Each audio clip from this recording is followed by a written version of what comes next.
nous allons maintenant répondre à la question que Guylaine nous a posée concernant la guérison miraculeuse, ou plus particulièrement les guérisseurs chrétiens, ou du moins ceux qui se disent guérisseurs chrétiens. Comment évaluer ces personnes, ces ministères, et aussi veiller à la contrefaçon, veiller aussi à identifier les faux ouvriers, les représentants de Satan finalement, parce qu'on parle de sorcellerie ou de magie ou des choses semblables, de pouvoirs guérisseurs de personnes qui ne reconnaissent nullement Jésus-Christ ou même l'existence de Dieu. Donc, d'où viennent ces capacités-là?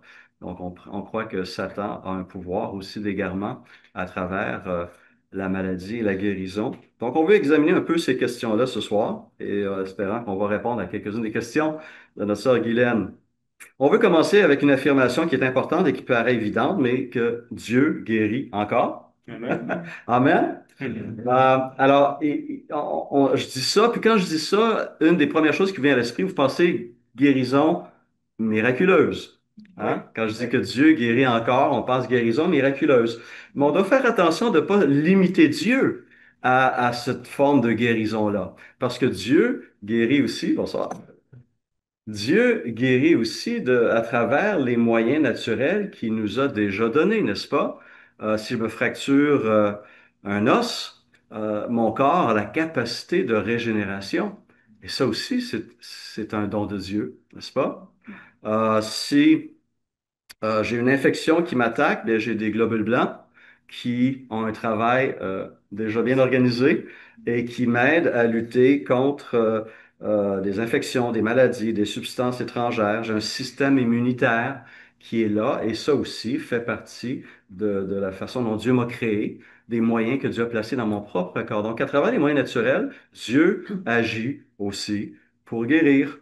Il le fait aussi à travers des médicaments pour vaincre différents problèmes de santé. Il le fait à travers la capacité de l'homme de maîtriser son environnement de plus en plus, de développer des techniques chirurgicales ou des appareils d'analyse beaucoup plus poussés. Donc là aussi, Dieu donne l'intelligence à l'homme et la capacité de chercher la guérison. Et ça, c'est une bonne chose. Mais donc, lorsqu'on dit que Dieu guérit encore, on doit se rappeler qu'il le fait aussi dans la très grande majorité des cas de guérison. Dans la très grande majorité des cas de guérison, il le fait à travers les moyens naturels qu'il donne à l'homme pour guérir. Mais Dieu demeure souverain, et Dieu peut aussi intervenir d'une manière surnaturelle et miraculeuse de différentes façons. Il le fait entre autres à travers les membres de son corps, l'Église, n'est-ce pas? Dans 1 Corinthiens 14 et 12 et 14, qui est un des passages clés de l'apôtre Paul sur les dons spirituels. On se rappelle que et Pierre ont enseigné sur les dons spirituels, Paul en Romains 12, en Corinthiens 12, Éphésiens 4, Pierre en 1 Pierre 4, parle de ces différents dons spirituels. Et dans la liste d'un Corinthiens 12, on a celui qui est appelé le don de guérison. Quelqu'un veut nous lire le verset 9, 1 Corinthiens 12, 9 et 28 à 30. À un autre, la foi par le même esprit, à un autre, le don des guérisons par le même esprit. Et 28 à 30. Et Dieu a établi dans l'Église, premièrement des apôtres, secondement des prophètes, troisièmement des docteurs, ensuite ceux qui ont eu le don des miracles, puis ceux qui ont des dons de guérir, de secourir, de gouverner, de parler diverses langues. Tous sont-ils apôtres? Tous sont-ils prophètes? Tous sont-ils docteurs?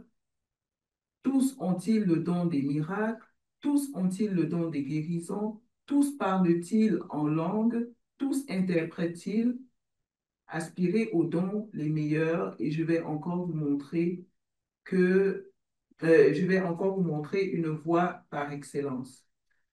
Merci.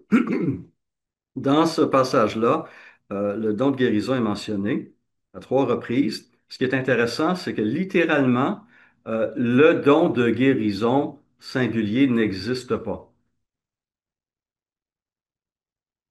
Qu'est-ce que je veux dire avec ça? C'est dans l'original grec, c'est deux pluriels, les dons de guérison, pluriels, qui sont utilisés. Ce qui va jeter une lumière sur ce qu'on va dire dans quelques minutes. Mais gardez ce point en tête. Il n'y a pas un seul don de guérison, mais il y a des dons de diverses guérisons, pour diverses guérisons. Hmm. Première constatation en s'appuyant sur ce texte-là. C'est ici le don de guérison. C'est une traduction qui mérite d'être vue parce que littéralement, c'est les dons de guérison. Littéralement. J'ai lu second ici, c'est le don des guérisons. Exact. Ça, c'est lu second. C'est Francis Clément que tu as? Et oui, il dit aussi le don de guérison. Oui, tout à Des fait. guérisons. Mais Ok. je fais référence à cette note importante. Dans l'original, dans le grec, Mhm. c'est les dons de guérison au pluriel. Un double pluriel qui est utilisé par l'apôtre Paul dans les trois cas où il cite ce don en particulier ou ces dons-là. Donc, il n'y a pas un seul don, il n'y a pas une personne qui dit, moi, j'ai le don de guérison et ce don me permet de guérir toutes les maladies possibles. Ouais, c'est ça. Mais dans OK? plusieurs autres versions de la Bible aussi, ça le dit en pluriel, dans Voilà, ce même verset. c'est ça. Qui va être plus fidèle au niveau de la traduction pour le sens. Donc, c'est une remarque ici qui est importante.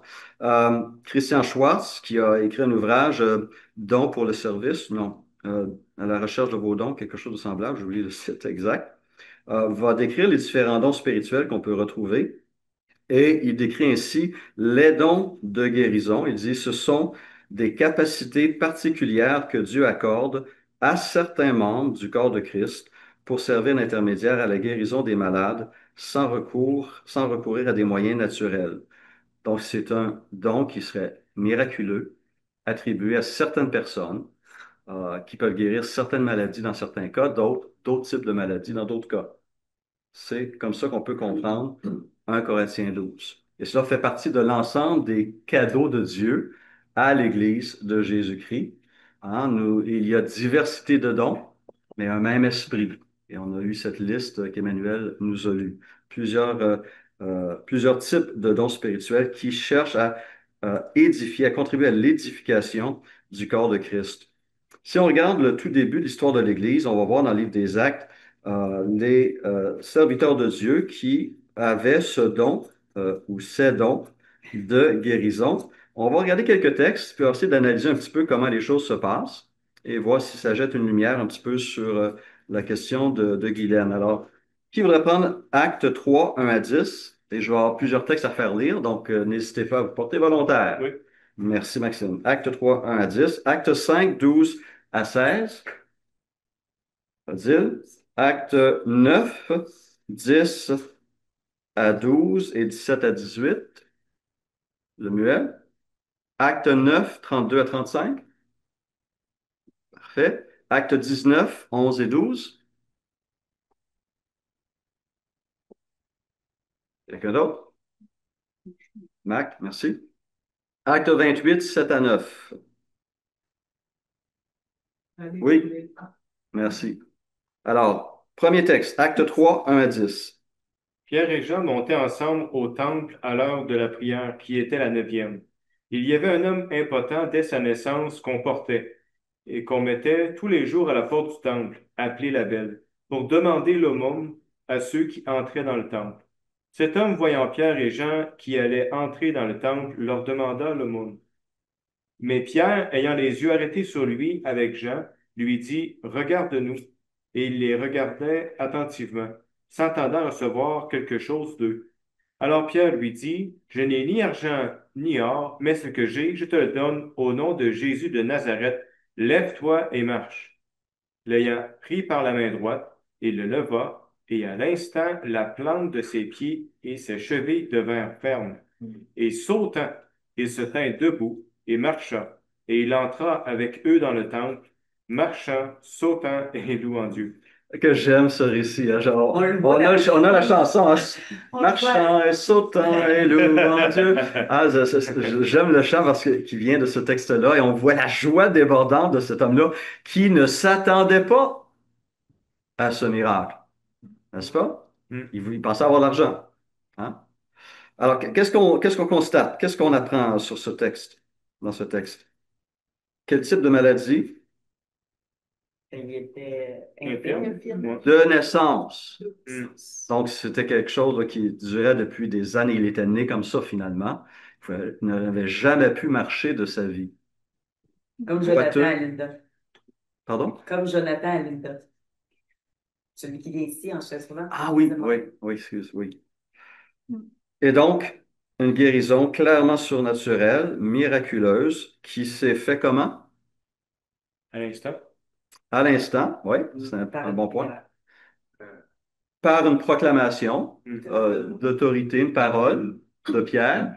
Et Pierre a suivi avec un geste. Il a encouragé l'homme à se lever. Peut-être qu'il avait besoin de ce geste-là pour dire wow. Et avec cette aide-là, les forces nouvelles, une capacité nouvelle s'est manifestée surnaturellement. Et non seulement ça, mais il s'est mis à sauter, à danser, à se réjouir devant le Seigneur et à honorer Dieu et louer le nom de Dieu. Ouais, ouais. Quel autre, un autre élément qui est important à souligner? Qu'est-ce que Pierre dit? Il n'est ni homme ni argent dont il ne vend pas. Mhm. Son Mm. Ensuite?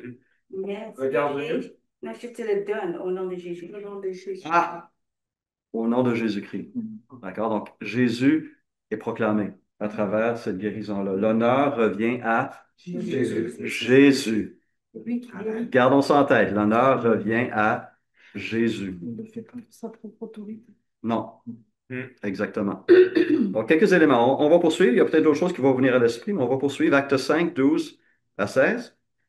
Beaucoup de signes miraculeux et de prodiges se faisaient au milieu du peuple par l'intermédiaire des apôtres.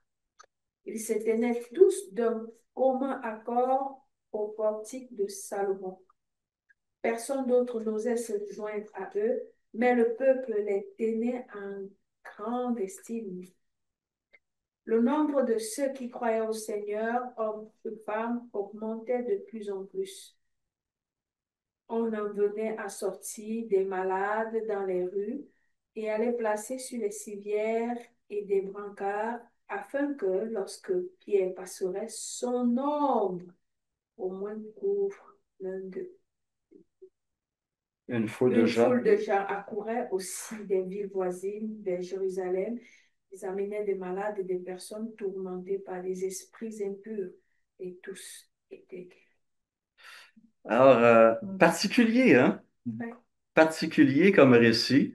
C'est pas comme ça que je verrais les choses, personnellement. Là, si je devais organiser une session de guérison, je ne ferais pas nécessairement comme ça, mais Dieu permet que des guérisons miraculeuses s'accomplissent à travers l'apôtre Pierre et même par le simple passage de son ombre sur eux. Vraiment particulier comme situation. Donc, on a une autre approche ici, publique, nombreuse. Là, c'est pas juste un homme boiteux de naissance, mais c'est plusieurs personnes qui bénéficient du ministère de guérison de Pierre. Et même son simple passage et son ombre, dans ce cas-ci, avait un pouvoir de guérison vraiment particulier. Hmm? Et aussi, verset 13. Personne d'autre n'osait se joindre à eux. Il y Oui, avait quand même une certaine crainte, là. oui, il y avait aussi une crainte, en effet, oui, Ouais. de s'identifier aux disciples de Christ. Mais malgré tout, le nombre de ceux qui croyaient au Seigneur, hommes et femmes, a augmenté de plus en plus. Donc, il y a les deux choses, hein. On n'osait pas trop s'identifier, mais il y en avait qui allaient jusqu'au bout et devenaient disciples. Comme ça dit juste par la suite, là, tu sais, qu'une grande multitude qui se joignait à l'Église là, juste par après. Là. Oui, 14. C'est c'est peut-être se joindre à eux, peut-être que, je sais pas, comme pour essayer de faire partie des apôtres ou je sais pas quoi. attends, le Pas de ce texte, que la sœur a oui, mentionné, dans le fond, tu sais, personne d'autre n'osait se joindre à eux, pardon. Peut-être que c'était une question d'essayer peut-être de faire partie de la clique, entre guillemets, là, je veux dire, et non Peut-être pas juste intimidant. d'être disciple simplement. alors, on n'osait pas suivre à distance, on gardait une certaine distance, mais ceux qui étaient évidemment convaincus et touchés par l'Esprit, eux, professaient Christ et se joignaient et étaient reconnus à ce moment-là pleinement comme faisant partie de la bande, en quelque sorte. Oui. Acte 9, un autre exemple. Donc, j'allais dire aussi Oui, la petite remarque ici. Le nombre de ceux qui croyaient au Seigneur, hommes et femmes, augmentait de plus en plus.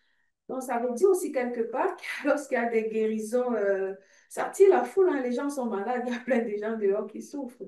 Et ça peut aussi expliquer le fait que les gens convergent peut-être vers ceux qui guérissent, même s'ils ne connaissent pas s'il est vrai ou faux.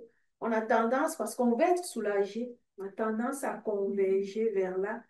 La foule a tendance justement à converger vers là. oui. Ouais.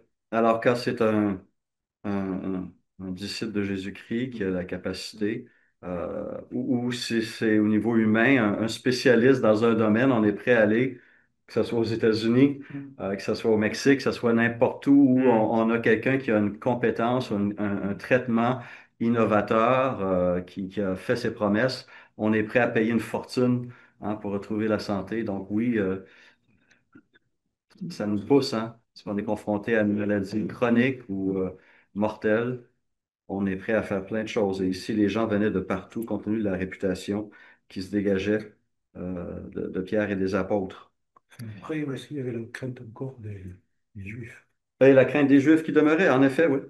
Oui, C'est ça qu'aussi, oui, il y avait les deux. exact. Oui, exactement. Et en Acte 9, 10, 12 et 17, 18. Ouais. Or, il y avait à Damas un disciple nommé Ananias. Le Seigneur lui dit, dans une vision, Ananias, il répondit, Me voici, Seigneur. Et le Seigneur lui dit, Lève-toi, va dans la rue qu'on appelle la droite et cherche dans la maison de Judas, nommé Saül de Tarse. Car il prit et il a vu en vision un homme du nom d'Ananias qui entrait et qui lui imposait les mains afin qu'il recouvre la vue. Ananias répondit. OK, versets 17 à 18. Donc, Ananias répond et se rend, malgré ses craintes à lui. Parce que à l'époque, évidemment, à ce moment-là, Saül se rendait à Tarse pour arrêter les chrétiens. Il avait déjà du sang sur les mains. C'était un homme violent qui arrêtait les croyants et les traînait en prison. Et il était responsable du meurtre de certains. Et donc, la crainte était là, naturellement, chez les disciples de Jésus-Christ. Mais Dieu montre qu'il avait préparé le terrain pour Ananias. Et donc, Ananias se rend, versets 17 et 18. Ananias a sorti et lorsqu'il fut arrivé dans la maison, il imposa les mains à Saül euh, en disant, Saul, je m'excuse, il imposa les mains à Saul en disant, Saul, mon frère, le Seigneur Jésus, qui t'est apparu sur le chemin par lequel tu venais, m'a envoyé pour que tu recouvres la vue et que tu sois rempli du Saint-Esprit. Au même instant, il tomba de ses yeux comme des écailles et il recouvra la vue. Il se leva et fut baptisé. Qu'est-ce qu'on constate donc ici?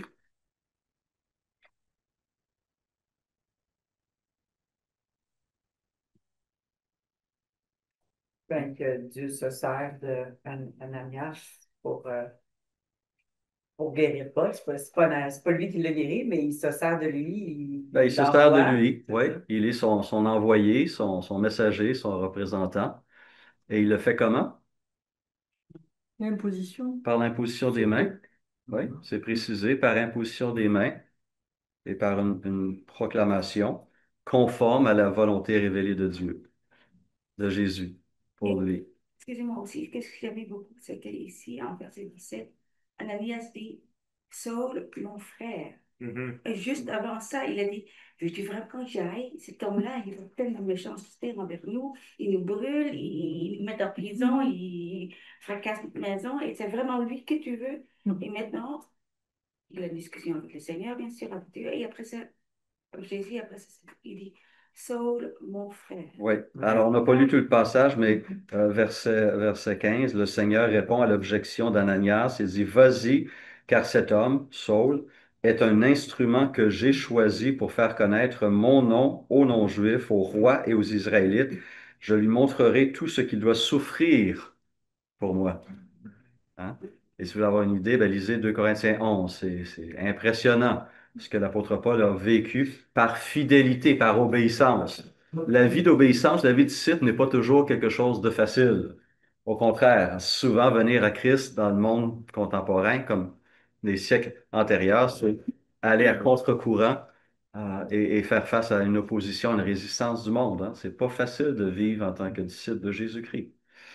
Paul l'aura vécu de l'autre côté, des deux côtés, celui qui a persécuté et celui qui sera persécuté. Mais ici, on a justement donc un homme qui vient et qui parle suite à une révélation, un message de Christ, une parole et un commandement, et il y a guérison.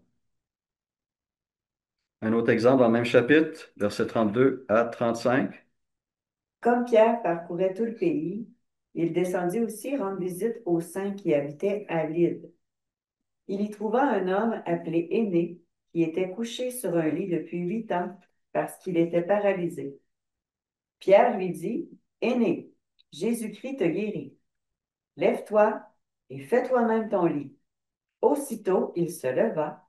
Tous les habitants de Lydde et du Saron le virent et se convertirent au Seigneur. Encore une fois, hein, l'impact de ce miracle, hein, c'est connu, c'est public, c'est proclamé, c'est annoncé, et les gens réalisent qu'il y a quelque chose de puissant qui se passe. Au nom de Jésus-Christ. Hein, encore une fois, on retrouve cet élément-là, est né Jésus-Christ te guérit. Encore une fois, Pierre ne s'attribue pas la gloire, mais il pointe vers Christ comme étant celui qui apporte la guérison ici aussi. Parole et un commandement. Acte 19, 11 à 12. J'ai oublié ce qu'il dit. Tabitha. Hein? Mhm. Tabitha aussi. Qui est une résurrection. Ouais, c'est une guérison encore plus radicale, une résurrection d'entre les morts. Oui. Ici, Paul est à Éphèse. Dieu faisait des miracles extraordinaires par l'intermédiaire de Paul, au point qu'on a appliqué sur les malades des linges ou des mouchoirs qui avaient touché son corps. Les maladies les quittaient et les esprits mauvais sortaient de lui. Alors, là aussi, ceux qui ont connu un petit peu l'arrière-plan, qui viennent d'un arrière-plan catholique, où on avait soit des items qu'on utilisait qui mettaient beaucoup mal à l'aise, ils vont trouver une justification, ici dans ce texte-là, hein, qu'un simple mouchoir ou un bout de tissu, de morceau de linge qu'on appliquait sur les malades et ceux-ci étaient guéris. Encore une fois, une méthode très différente, très particulière, l'ombre de Pierre, des mouchoirs ici. Donc, Dieu peut utiliser bien des manières, finalement, pour apporter la guérison, et des manières qui surprennent encore aujourd'hui. Moi, je pense qu'il utilise encore. Hein. Particulièrement, moi, j'ai un petit témoignage. Je préfère le parler parce qu'on est vraiment en prière aussi. Là, c'est un témoignage. C'est vrai que je vais toujours venir à mon divorce. Le Seigneur m'a beaucoup enseigné à travers mon divorce, avant, pendant et après, il continue. Avant, avant que ça n'arrive, j'avais l'esprit de suicide. J'avais vraiment l'esprit de suicide puisque j'ai commencé au DEP avant de me rendre au cégep. Et j'avais comme une voix qui sonnait dans ma tête, tu as perdu ton temps, ton mariage s'effondre, tu perds ton temps, tu as beaucoup donné de ta force, de ton argent. Et quand j'allais même à l'école, cette voix résonnait, je faisais un effort pour écouter rien. Et c'est vrai que ça allait déjà mal à la maison, un début quoi. Et dans ma tête, je ne savais pas comment faire. Je priais le Seigneur, c'est vrai. Et ça, l'autobus, à tout moment, à un moment, à un moment, j'étais dans ma tête comme ceci. Et je ne savais pas vraiment où me diriger. Je fréquentais, hein, le père des enfants il fréquentait l'église Saint-Rodrigue, c'est à côté. Je n'avais pas encore repérer l'église de Renaissance parce que moi, j'étais protestante au Cameroun. Je fréquentais l'église catholique par alliance. Bon, voilà, comme ça, et à un moment donné, et quand je rentrais à la maison, ça résonnait. Ben, je vous assure, un jour, je me suis comme effondrée en larmes et je disais, c'est quoi la solution? Où est-ce que je dois aller? Chez qui je dois me diriger? Comme une voix qui résonnait dans ma tête. les miracles de Jésus. Un samedi matin, j'ai fait une petite prière, j'ai dit, Seigneur, j'ai entendu parler des faits miracles dans ta parole.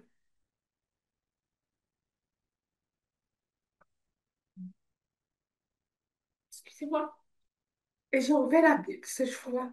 Les miracles que Jésus fait. Et j'ai dit, j'ai fait cette prière, j'ai dit, je sais que tu délivres. Et je me suis mise à lire. Et au moment où je lisais, c'est comme si un corps étranger m'a quitté avec comme une secousse. Une secousse, j'étais comme adossée sur le lit, ma tête a comme fait ceci. Et instantanément, l'idée est partie, l'enfant est parti. L'enfant est complètement disparu. Et j'étais seule dans la chambre un samedi matin, les enfants ils dormaient dans les chambres.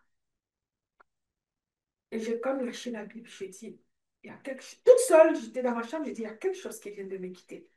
Et j'ai dit, Seigneur, aurais-tu opéré ton miracle? Il y a quelque chose. En même temps, c'était la joie. Je sautais justement quand on a parlé de ce monsieur qui sautait. Je suis descendue du lit, j'ai sauté. Je dis, Seigneur, il y a quelque chose qui vient de se passer. J'ai encore repris la Bible, je lisais. Mais je dis, mais l'esprit, sa voix est partie, c'est parti. Je confirmais, je sautais tout joyeusement. Donc, c'était pour ici dire à quel point le Seigneur peut encore utiliser d'une façon ou d'une autre, même pour guérir. Et j'ai trouvé ça, et c'est parti tout d'un coup comme ça depuis ce samedi matin. J'ai comme, à un moment, j'ai dit, c'est vrai. L'incrédulité de l'homme. J'ai dit, c'est vrai, c'est vrai. Je forçais encore si ça ne venait pas de moi la voix. Rien, rien, rien, rien. Jusqu'à aujourd'hui. Et ça, j'ai trouvé ça vraiment, vraiment, vraiment. Si j'ai dit, Libération d'un oui, poids. alors quand on parlait, j'ai dit, si je ne dis pas, peut-être ça peut sauver quelqu'un, peut-être ça peut le faire aussi. Et d'une autre manière, encore l'autre jour, je crois que j'avais déjà parlé pendant toutes mes périodes, comme on appelle les zones de turbulence. Pasteur Stéphane et Nina et moi sont venus. Moi, je vais chez moi, je lui ai encore raconté notre guérison. L'ennemi, il ne dort pas. Hein. Et je me vois en songe encore. Toute nuit en train de me déshabiller, l'esprit de folie. Et je me voyais en train de déshabiller, je voyais le monde m'entourer. Et je disais, je veux voir mon pasteur. Je me battais en disant, je veux voir mon pasteur. Laissez-moi, je veux voir mon pasteur. Et les gens me regardaient bizarrement. Et tout d'un coup, pasteur Stéphane a ouvert la porte. Il a dit, Odile, il a ouvert la porte. Quand je suis entrée, il a tout simplement prié. Et j'étais comme rétablie. Mais il ne savait même pas la scène qui s'est passée dehors. Mais juste comment le Seigneur peut utiliser, c'est encore là, c'est encore vivant, comment le Seigneur peut utiliser son serviteur ou un berger de l'église pour aussi guérir d'une manière ou d'une autre. Et c'est comme ça que je suis sortie. Et là, avant cela, j'étais vraiment aussi tourmentée. Parfois à la maison, je tournais à rang, je tournais. Et parfois, Mégane, elle va me dire, maman, ça va? Je me dis, oui, ça va, ça va. Et la période là, quand aussi la nuit, j'ai eu cela, cette guérison en songe, c'est le mat et tout allait encore très bien. Voilà, franchement. Et je crois encore que le Seigneur opère encore des miracles de manière aussi. Absolument. Il agit. Il est puissant. Oui. Merci. Merci. Euh, Si on va essayer de faire une synthèse rapide de ces quelques textes-là, qu'est-ce qu'on pourrait retirer? Quels sont les éléments qui méritent d'être soulignés? Moi, je pense que c'est surtout la foi, toujours cette foi qui nous transcende, qui nous amène à guérir, enfin, personnellement, mais aussi à dire, euh, je transmets aussi cette foi que j'ai pour ta guérison. Voilà, Des fois, la foi n'est pas chez la ouais, personne guérie, ouais. mais chez celui qui a Et le don. après, le Seigneur, elle touche des personnes, des fois, c'est bizarre. Il va les toucher indirectement ou directement. Et il y a toujours une guérison qui se fait, mais ouais, qui est des fois Ouais. inexpliquée, mais ouais, c'est. Ouais, la personne ne s'y attend pas. Et moi, Aussi, oui. en Oui. revenir à la question de Guylaine, est-ce qu'aujourd'hui, il y en a tellement qui se disent guérisseurs, tu sais, c'est de faire La part des choses, la part exactement. des choses. Oui, on connaît tous ces textes-là, puis on sait que Dieu il peut opérer de différentes façons. Mais aujourd'hui, il y en a qui vont à Saint-Anne-de-Beaupré, qui prient Saint-Anne, qui croient être capable de guérir. Dans le milieu chrétien, il y en existe aussi. Là. Oui, absolument. C'est On a c'est la des... part des choses à faire qui est difficile à croire. Oui, cette personne-là a vraiment été guérie, puis non, c'est juste. Ça peut être des problèmes psychosomatiques Ouais.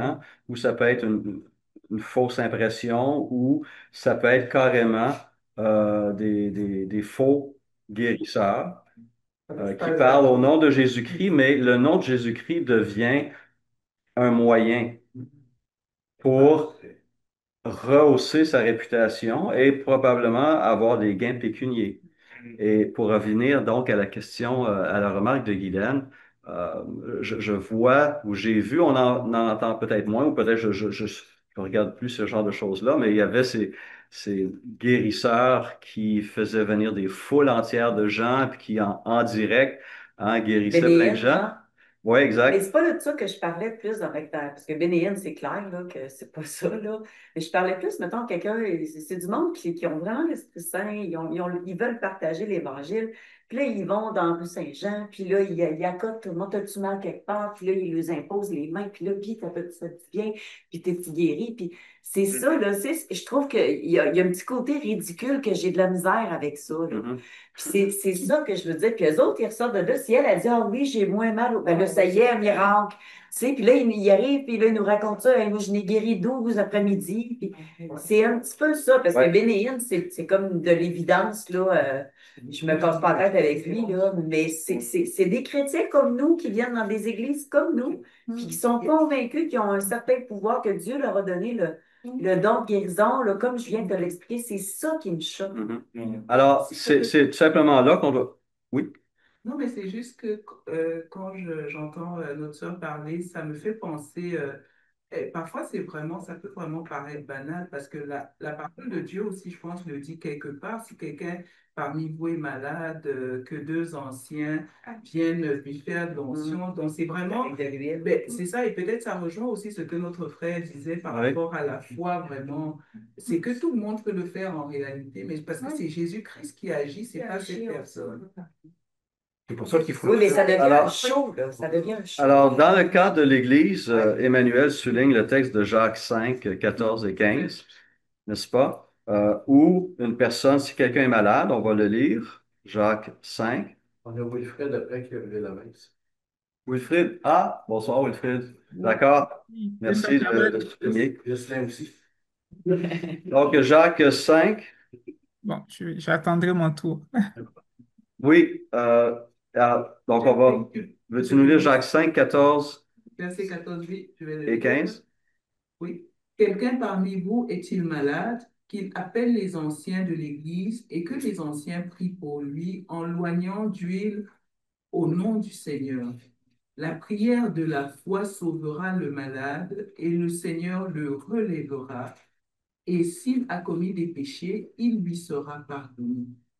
Alors, on a déjà parlé sur ce texte-là dans le passé. Si vous regardez, je pense en 2021, on a fait une série justement sur la maladie, la guérison. On était en pleine pandémie COVID, donc c'était approprié d'en parler. Puis on avait regardé ce texte de Jacques 5.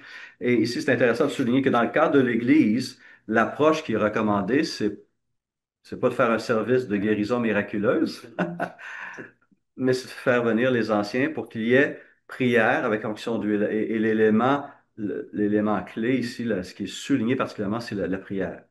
La prière. Et on apprend aussi que la maladie de cette personne n'est pas nécessairement due à un péché. Hein? S'il a péché, pas nécessairement. Hein? Donc, toute maladie n'est pas une conséquence directe d'un péché dans la vie de quelqu'un. Ça aussi, c'est un autre élément qu'on doit garder en tête lorsqu'on pense maladie et guérison. Donc, ça, c'est le contexte qui est donné ici. Et donc, c'est une approche qui est là si quelqu'un est malade, une maladie chronique, sérieuse. ce qu'on recommande, c'est à ce moment-là, bien sûr, d'aller chercher les ressources médicales. Dieu ne s'oppose pas, au contraire, Dieu travaille, on l'a dit au départ, dans la très grande majorité des cas, il va agir à travers des moyens naturels, la capacité qu'il a donnée à l'homme de créer des médicaments ou des traitements. Mais aussi la prière peut être un moyen puissant que Dieu utilise, nous permet d'utiliser pour obtenir une guérison. Euh, OK, on va répondre aux deux questions en ligne et on va aller ajouter d'autres éléments. C'est Wilfried. Wilfried et Jocelyn. Oui. Bonsoir. Ouais, bonsoir Stéphane. Mais quand tu parlais de quels éléments on pouvait retirer, en fait, on voyait dans la plupart des cas où il y avait cette manifestation de l'Esprit Saint et puis des dons de guérison, là, c'était comme instantané. Les gens étaient guéris instantanément et puis les autres constataient. Sauf que ce qu'on constate aujourd'hui, dans certains milieux, c'est comme si ils disent ils ont les dons de guérison, mais c'est pas instantané. C'est comme les personnes reviennent à chaque fois. Et en tout cas, de ce que j'ai vu dans certains cas, ils prient pour des personnes aujourd'hui, ils reviennent une autre fois. Et puis des fois, ça frise un peu la mise en scène parce qu'on ne sait pas trop, il n'y a pas de constat avant, après pour savoir si la personne est guéri effectivement. C'est pour ça que moi, je suis un peu sceptique avec certaines manifestations qu'on entend aujourd'hui. Exactement. Quand on voit dans ces sessions de guérison-là, oui, j'entends qu'un homme dans le coin gauche, au fond de la salle, a mal au dos. Bon, il y a 5 mains qui vont se lever là, facilement, tu comprends? Et on peut se laisser impressionner, hein? Il peut y avoir un sentiment de bien-être, mais est-ce que c'est réellement, on parle ici d'une guérison? Il y a bien des cas où c'est un spectacle, où des gens qui se laissent impressionner en quelque sorte par un événement qui désirent tellement, qu'ils peuvent sentir un soulagement temporaire, mais qui ne guérit pas réellement. Et il est clair que les cas qui sont mentionnés ici, c'est des cas, dans bien des cas qui sont handicapés de naissance. C'est pas une maladie psychosomatique là, qui peut s'expliquer de différentes façons. La personne, la maladie était claire, était connue, elle était publique, et la guérison était aussi puissante et évidente. Et elle est instantanée, et la vie de la personne est transformée. Il n'y a pas un retour. Mais comme tu le dis, Wilfried, si la personne revient à chaque mois pour une nouvelle guérison de son même problème, il se sent bien pendant quelques jours, quelques heures, puis ça revient. Mais là, non, non, non, on parle pas, c'est pas un don de guérison, ça, là, c'est pas une réalité. C'est Hein? psychologique. C'est ça. Et c'est clair que s'il devait y avoir une guérison de nature surnaturelle, miraculeuse, une des premières choses qu'on recommanderait, c'est d'aller valider auprès de son médecin de famille ou son spécialiste qu'il a bel et bien guérison. On veut des témoignages aussi publics et on ne veut pas laisser de faux témoignages de guérison venir ternir le nom de Jésus-Christ. Ouais, c'est ça. Hein? Ça aussi, c'est important. Il y aura des comptes à rendre, oui. Merci, Wilfried. Jocelyn? Oui, ben, tu l'as en partie développé, tout comme Wilfried. Je suis un peu sceptique et par moments pessimiste concernant ce genre de choses. En fait, il y a une chaîne une chaîne canadienne qui réclame bien suivre que souvent je vois, ben, il prie du genre, ben, quelqu'un qui est à la maison, qui a mal à la tête, voilà, je prie pour toi, ou a tel problème. Bon, moi, je me dis, comme tu l'as dit tantôt, il y a de fortes chances que parmi les gens qui regardent la télé, il y ait quelqu'un qui ait mal au dos, mal à la tête. Et donc, je reste un peu souvent pessimiste et sceptique avec ce genre d'émission, mais on le voit beaucoup. Non seulement à la télé, mais comme l'a souligné Wilfried, il y a aussi des églises. Il y en a beaucoup d'églises qui font comme, pour moi, c'est du spectacle, là. C'est du genre, ben, ceux qui ont mal à la tête, touchés au ventre, et puis bon, voilà, ça y est. Peut-être que je suis trop sceptique, mais souvent j'ai des doutes quand je vois ce genre de choses. Oui, Mais, avec raison. Oui. euh, je comprends tout ça. Je sortais de ce milieu-là et c'était très bizarre pour moi de savoir que entre telle heure et telle heure, on doit être guéri, là, parce que le bon mot, là, et c'était guéri, et après, c'est le mot ici en Jésus-Christ. Mais on Venez voir Stéphane Couture qui va guérir. Quand c'est comme ça, tu dis, oh, OK. Mais qu'est-ce que je veux quand même, c'est qu'on doit faire attention. On a eu de mauvais exemples, mais Dieu peut encore passer oui, par des bons serviteurs. parce qu'à un moment donné, il faisait comme un contre-balance. À cause du fait que j'ai vu certaines choses, je disais, ah, mais on ne peut pas devenir non plus pour dire tout est mauvais. C'est comme, il y a quelque chose que ça va quand même toucher. Ces gens-là osent demander pour une guérison. Et nous autres, Mais parfois, c'est pas contre ceux qui se font guérir non, non, que non, j'en ai, c'est ceux exact. qui vont Oui. pour. OK. Oui, Alors, je comprends, mais je veux dire, on ne devrait pas devenir non plus incrédule à cause de mettre en doute systématiquement. Par ailleurs, je veux apporter peut-être un peu d'équilibre, si je me j'utilise cette expression-là. On doit réaliser aussi que Dieu se sert d'hommes et de femmes imparfaits qui parfois agissent pas de la meilleure façon, peuvent avoir un don, mais l'utilisent pas nécessairement de la meilleure manière possible, mais Dieu agit quand même à travers ces personnes-là. Juste un verset pour soutenir ce que tu dis. Un peu plus loin dans Jacques, avouez-vous donc vos fautes les uns aux autres et priez les uns pour les autres afin d'être afin d'être guéris. guéris. C'est Donc, aussi ça une n'appartient bonne- pas uniquement aux anciens, évidemment. Non, exact. Un bon point. Euh, je pense à différents types de ministères dans l'Église où Dieu, dans sa bonté, a même béni des actions d'hommes et de femmes qui parlaient et qui agissaient, qui avaient un ministère au nom de Jésus-Christ, mais qui avaient des péchés cachés dans leur vie. Que ce soit, on pense à qui, l'apologète? il meurt. Qui est décidé l'apologète, voyons. Le Ravi Zacharias. Ravi Zacharias, qui avait des péchés cachés sérieux dans sa vie, qui ont été découverts après sa mort seulement.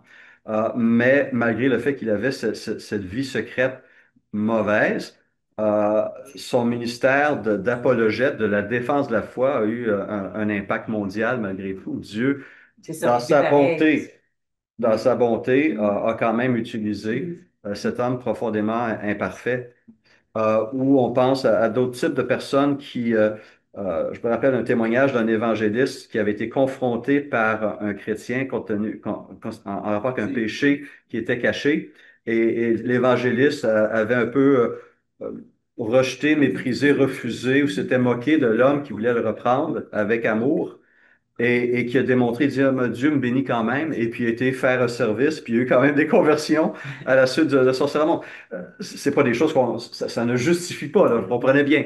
Mais simplement pour dire que Dieu peut se servir aussi même des gens qui sont maladroits, qui sont bien intentionnés, mais maladroits. Rappelez-vous, les premières fois que vous êtes convertis, peut-être vous avez témoigné à quelqu'un de manière profondément imparfaite, mais wow! Hein? Il y a eu des Ça fruits. fait des incroyants, là. Tu sais, Ouais. ça de tout. Ça, j'ai pas de misère avec ça. Ouais. Donc, tout simplement, essayer de garder ça un petit peu en équilibre. Et on voit que il faut du discernement, il faut de la sagesse, il faut de la grâce. En même temps, il y a des mensonges qu'on doit rejeter ou des lumières rouges qui doivent s'allumer si on a, par exemple, des gens qui se disent guérisseurs chrétiens, qui disent pouvoir guérir toute maladie. Bien là, on voit qu'il y a il n'y a pas une base biblique. De un, l'expression elle-même, les dons de guérison viennent apporter une lumière, qu'il n'y a pas un seul don, il y a plusieurs types de dons de guérison. Et on croit que ça peut être, une personne peut avoir peut-être le don de guérir certains types de maladies, d'autres types de maladies. Ça fait le corps du Christ, en fait. Le corps du Christ permet aussi que Une diversité. équilibré, voilà. Ouais, exactement. Et je crois aussi, si on voit quelqu'un, mettons, un frère qui fait les choses comme ça au centre-ville, mettons, et nous sommes là, mais que Dieu nous donne aussi le courage, mais aussi la parole pour parler à cette personne-là. Parce que souvent, on n'ose rien dire, ça nous irrite, mais on ne dit rien. Mais parfois, on doit aussi dire, écoute, on doit aussi parfois corriger ou aider nos frères et Ou sœurs. instruire ou prendre mieux. On pense à Paul, pas Paul, mais Priscille et Aquilas qui ont pris à part Apollos, hein, qui présentait, qui défendait des vérités, mais il n'y avait pas encore toute la connaissance. Et donc, Priscille et Aquila l'ont pris à part pour le former davantage, de voir quelqu'un. On peut avoir un don spirituel, mais ça ne veut pas dire qu'on est les meilleurs tout de suite. Hein? Comme quelqu'un qui a un talent musical, qui peut jouer une pièce de piano classique, mais il a le don, oui, mais combien de centaines d'heures ou de milliers d'heures a-t-il investi pour développer son don et l'amener à un tel niveau de perfection? Donc, dans la vie spirituelle aussi, on peut avoir différents dons, mais il faut aussi les développer et leur permettre de grandir. Oui? Ce que je voyais, enfin, il y a aussi cette arrogance. Et donc, quand on n'a pas cette humilité, tu peux parler avec la personne, des fois, mais si elle n'a pas cette réception Exactement. de changer, c'est compliqué. C'est C'est compliqué compliqué. parce que dès qu'elle est passée à l'arrogance, à quelque chose au-dessus, au-dessus de Dieu, moi je dis surtout, Oui. se croire Dieu, c'est dangereux. Oui. C'est très dangereux. Et là, on a tous les avertissements bibliques que Dieu résiste à l'orgueilleux et que celui qui se croit debout prenne garde de tomber, que celui qui, c'est pas, Il faut le faire ouais, avec humilité. Oui. Une dernière chose que je veux dire aussi, c'est de faire attention à ce qu'on dit. Notre fils Marc, quand il avait commencé on Son a su qu'il diabète. avait diabète, quelqu'un l'avait dit, mais tu ne crois pas en Jésus parce que Dieu guérit tout. Il a dit 13 ans, mais ça restait pareil. Alors maintenant, aujourd'hui, il me dit, maman, j'ai prié, j'ai jeûné, j'étais dans le camp chrétien, j'étais là le mercredi soir, je lisais la Bible, mais Dieu m'a jamais guéri. Il faut faire vraiment attention. Les mots sont importants. Oui. Ah oui. Hier, dans le dos, puis moi, on parlait justement de comment réagir par rapport à des témoignages même. Oui, c'est ça. De gens, tu sais, je sais pas, j'ai été guéri, puis Dieu va parler, ouais. C'est une question, ça aussi, que Oui, mais on va se poser. Oui, oui. C'est-tu parce qu'ils veulent se faire voir? Faut-tu le dire? Faut-tu pas le dire? Tu sais, il y a plein de... Alors, oui, même dans nos milieux évangéliques, on a ces expressions-là, n'est-ce pas? Dieu m'a dit. Et donc, j'ai la conviction que je dois faire ça. OK, mais Dieu t'a parlé, il t'a parlé, tu as entendu sa voix, ou comment Dieu t'a dit? Et souvent, on a développé des façons qui sonnent très spirituelles, mais qu'on n'a pas réellement examinées pour voir le fondement réel. Et peut-être qu'on doit revoir notre façon de parler dans bien des cas.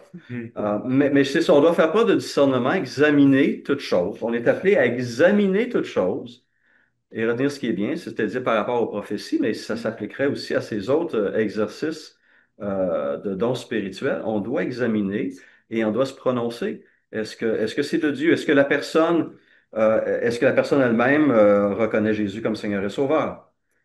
Premièrement, c'est quoi son témoignage personnel? Parce que si une personne dit qu'elle a le pouvoir de guérison, elle peut avoir un pouvoir de guérison, mais ça ne vient pas de Dieu, ça vient de Satan. N'est-ce pas? Ça aussi, c'est une réalité qu'on va aborder la semaine prochaine. On n'aura pas le temps ce soir. Mais le pouvoir trompeur de Satan et de ceux qui sont utilisés par Satan, des guérisseurs, il y en a qui vont utiliser le nom de Jésus. Mais de quel Jésus? On pourrait se poser la question. Donc, on va regarder un petit peu cet avertissement-là. Mais juste pour ce soir, rappeler donc quelqu'un qui dit pouvoir guérir toute maladie ou toujours pouvoir guérir tout de suite, pour moi, c'est une lumière rouge. Quelqu'un qui tient une telle chose va à l'encontre de ce qu'on comprend du don de guérison, des dons de guérison et même de ce qu'on voit dans le Nouveau Testament. Que ce soit l'apôtre Paul qui a laissé Trophime malade. 2 Timothée 4, 20. Certainement que Paul a dû prier pour la guérison de Trophime, c'était son collaborateur, il a dû l'abandonner parce qu'il était malade. Ou, voilà, ou Timothée, qui avait des problèmes de digestion, des problèmes de son système, de son estomac. Paul lui conseille quoi? De faire une réunion de prière et de demander un miracle surnaturel. Non. Il dit, mets un peu d'eau dans ton vin. Non, pardon, un peu de vin dans ton eau. Bois du vin, carrément. Donc, il n'a pas dit, va chercher un miracle. Tu comprends? C'est bon parce que c'est des choses simples. Voilà, aussi, tout à fait. On veut le surnaturel alors que Dieu veut agir naturellement. C'est simplement. Comme on prie Notre Père, donne-nous aujourd'hui notre pain quotidien, il le fait comment? Dans bien des cas, dans 99% des cas, à travers nos propres moyens. Il nous donne la capacité. Et c'est un exaucement quand même de cette prière. Et il le fait à travers nous, par un moyen naturel, dans la très grande majorité des cas. Et pour la guérison, c'est la même chose. On peut parler du cas d'Épaphrodite, qui est venu épauler Paul, selon Philippiens 2, 25 à 30. Épaphrodite est passé proche de la mort, il est tombé gravement malade, et Paul était profondément attristé par sa situation, mais Dieu a permis qu'il soit guéri, qu'il se remette, et Paul l'a retourné euh, à Philippe pour rassurer les frères qui étaient aussi troublés par tout ça. Et sans parler, un dernier cas, on s'arrête avec celui-là, de Paul lui-même. Ouais. Galates 4, versets 13 à 14, Paul dit aux Galates, vous le savez, c'est à cause d'un problème physique que je vous ai annoncé l'Évangile pour la première fois et mis à l'épreuve par mon corps. Vous n'avez montré ni mépris ni dégoût. Au contraire, vous m'avez accueilli comme un ange de Dieu, comme Jésus-Christ lui-même. Paul ne reconnaît aucune culpabilité dans sa maladie. Il est tombé malade, on ne sait pas exactement quoi. Certains pensent que c'est la malaria, bref, on ne sait pas. Mais il avait certainement une apparence physique. Sa maladie avait quelque chose de répugnant. Mais Paul voit cette maladie-là comme une opportunité spirituelle que Dieu lui a donnée de rester pris à Galate, en Galatie. Et c'était une opportunité pour communiquer l'Évangile. Donc, sa maladie a été utilisée par Dieu pour apporter l'Évangile dans cette région du monde. Donc, plusieurs éléments ici méritent notre réflexion et on va poursuivre la semaine prochaine en regardant d'autres erreurs, d'autres corrections, d'autres mises en garde et regarder aussi de ce qui se fait du côté de l'adversaire, de l'ennemi et des mises en garde aussi qui s'adressent à nous sur ce point-là. Donc, juste pour ce soir, on s'arrête ici. Merci pour votre participation. Si vous avez des questions, n'hésitez pas à nous les faire parvenir pour qu'on puisse poursuivre et clarifier un petit peu ces choses fascinantes. Euh, mais avec le faire avec sagesse, avec discernement, avec intelligence, avec foi et humilité. Alors, Seigneur Jésus, on te remercie pour ta parole. On croit que tu es encore le même Dieu qui agit dans le passé de manière naturelle et surnaturelle. Tu agis encore. On le croit, on le voit de différentes façons, Seigneur. Mais donne-nous aussi du discernement parce qu'il y a beaucoup de contrefaçons, beaucoup de fausses espérances de faux disciples, de faux témoins, de faux ouvriers qui induisent les gens en erreur et qui profitent de cette soif, de ce besoin, de ce quête de guérison pour appauvrir et enlacer les gens. Alors, Seigneur Jésus, donne-nous du discernement dans tout cela. Aide-nous à dépendre de toi et à rechercher une guérison qui sera réellement permanente. Seigneur, et qui sera nôtre assurément par la foi en Jésus-Christ. Prends soin de mes frères et sœurs sur le chemin du retour, s'il te plaît. Bénis-les dans leur marche quotidienne avec toi. Amen. Amen.